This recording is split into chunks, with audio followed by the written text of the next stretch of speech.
हर हर महादेव मित्रों, कैसे हैं आप सब। आप सभी को नाग पंचमी के पावन पर्व की हार्दिक शुभकामनाएं। और आज हमने नाग पंचमी की विशेष पूजा की है, व्रत रखा जाता है। और नाग पंचमी के दिन दीवार पर हल्दी से नाग देवता की, घर के जितने भी चौखट होते हैं, घर के अंदर से बाहर तक के दरवाजे तक नाग देवता की तस्वीर उकेरते हैं हल्दी से।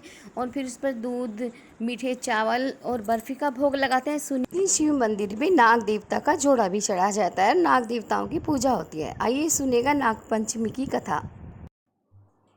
श्रावण शुक्ल पक्ष पंचमी को नाग पंचमी कहते हैं। इस दिन नागों की पूजा की जाती है। गरुड़ पुराण में ऐसा सुझाव दिया गया है कि नाग पंचमी के दिन घर के दोनों बगल में नाग की मूर्ति खींचकर अनंतर प्रमुख महानागों की पूजन किया जाता है। पंचमी नागों की तिथि है। ज्योतिषी के अनुसार पंचमी तिथि के स्वामी नाग देवता है, अर्थात शेष आदि सर्प नागों का पूजन पंचमी को होना चाहिए। सुगंधित पुष्प तथा दूध सर्पों को अति प्रिय है। गांव में इसे नाग चैया भी कहते हैं। इस दिन ग्रामीण लड़कियां किसी जलाशय में गुड़िया का विसर्जन करती हैं। ग्रामीण बच्चे तैरती इन निर्जीव गुड़ियों को डंडे से खूब पीटते हैं। तत्पश्चात बहन उन्हें रुपयों की भेंट तथा आशीर्वाद देती है। अब नाग पंचमी की कथा प्रारंभ है, सुनिएगा। प्राचीन दंत कथाओं से ज्ञात होता है कि किसी ब्राह्मण के साथ पत्रवधवे थी। सावन मास लगते ही 6 बहुएं तो भाई के साथ मायके चली गई, परंतु अभागी साध्वी को कोई भाई ही न था। कौन बुलाने आता। बेचारी परंतु अभागी साध्वी की कोई भाई ही न था। कौन बुलाने आता। बेचारी ने अति दुखित होकर पृथ्वी को धारण करने वाले शेषनाग को भाई के रूप में याद किया। करुणा युक्त दीन वाणी सुनकर शेषनाग बूढ़े ब्राह्मण के रूप में आए और उन्हें लिवा कर ले गए। थोड़ी दूर रास्ता तय करने के बाद उन्होंने अपना असली रूप धारण कर लिया। तब फन पर बैठाकर नागलोक ले गए। वहां वह निश्चिंत दिन को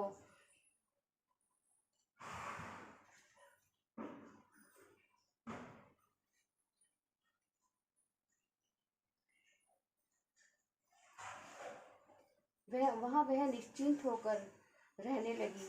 पाताल लोक में जब वह निवास कर रही थी, उसी समय शेष कुल की परंपरा में नागों के बहुत से बच्चों ने जन्म लिया। उस नाग बच्चों को सर्वत्र विचरण करते देख शेष नागरानी ने उस वधु को पीतल का एक दीपक दिया तथा बताया कि इसके प्रकाश से तुम अंधेरे में भी सब कुछ देख सकोगी। एक दिन अकस्मात ही उसके हाथ से दीपक नीचे टहलते हुए नाग बच्चों पर गिर गया। परिणाम स्वरूप उन सब की थोड़ी थोड़ी पूंछ कट गई। यह घटना घटित होते ही कुछ समय बाद वह ससुराल भेज दी गई। जब अगला सावन आया तो वह वधु दीवार पर नाग देवता को उकेर रही थी। अब उनकी विधिवत पूजा तथा मंगल कामना करने लगी। इधर क्रोधित नाग बालक माताओं से अपनी पूंछ काटने का आदि कारण इस वधु को मानकर बदला चुकाने के लिए आए थे, लेकिन अपनी ही पूजा में श्रद्धा बनते उसे देखकर वे प्रसन्न हुए और उनका क्रोध समाप्त हो गया। बहन स्वरूपा उस वधु के हाथ से प्रसाद के रूप में उन लोगों ने दूध तथा चावल भी खाया। नागों ने उसे सर्प फूल से निर्भय होने का वरदान दिया तथा उपहार में मणियों की माला दी। उन्होंने यह भी बताया कि श्रावण मास की शुक्ल पक्ष की पंचमी को हमें जो भी भाई रूप में पूजेगा, हम सदैव उसकी रक्षा करते रहेंगे। जय हो नाग देवता महाराज। तो आपको हमारा आज का ब्लॉग कैसा लगा बताइएगा, और हमारे चैनल को लाइक, शेयर व सब्सक्राइब अवश्य कीजिएगा। फिर लेकर आती हूँ ऐसे ही धार्मिक ब्लॉग।